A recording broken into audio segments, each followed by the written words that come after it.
ঈদের দিন সকালে ব্রেকফাস্টের জন্য বাসায় জাস্ট সাদা পোলাওয়ের সাথে একটা কোরমা বানাইছি। কোরমাটা খেতে অনেক মজা হয়েছে। বাসায় থাকা রেগুলার কিছু মশলা দিয়েই তোমরা এই কোরমাটা বানাতে পারবা, এটা খেতে আসলে অনেক বেশি মজা। এটার জন্য ফার্স্টে আমি কিছু কাজু কিশমিশ আর কাঁচামরিচ বেটে নিয়েছি শিলপাটার মধ্যে। সেদ্ধ ডিমটাকে জাস্ট লবণ দিয়ে একটু ভেজে নিয়েছি হালকা করে। তারপর তেলের মধ্যে দিয়ে দিয়েছি হচ্ছে গরম মশলা। এটার মধ্যে অনেকগুলো পেঁয়াজ কুচি অ্যাড করেছি, তোমরা পেঁয়াজের পেস্টও ইউজ করতে পারো। আদা রসুনের কাঁচা স্মেলটা যাওয়ার আগ পর্যন্ত এটা একটু ভেজে নিতে হবে। দেন এখানে আমি অ্যাড করতেছি কাজু কিশমিশ বাটা। কাজু কিশমিশের এই পেস্টটা কিন্তু অবশ্যই দিতে হবে, এটা স্কিপ করা যাবে না।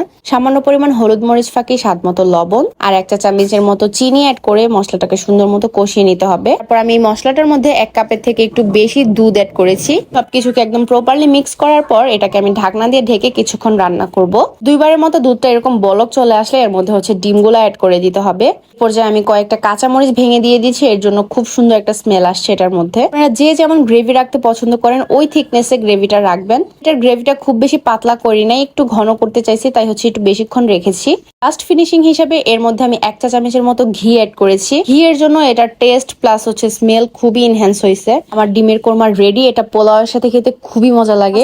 গার্নিশের জন্য এটার উপর দিয়ে পেঁয়াজ বেরেস্তা দিয়ে দিতে পারেন। Yes, thanks for watching my full video. Allah হাফেজ।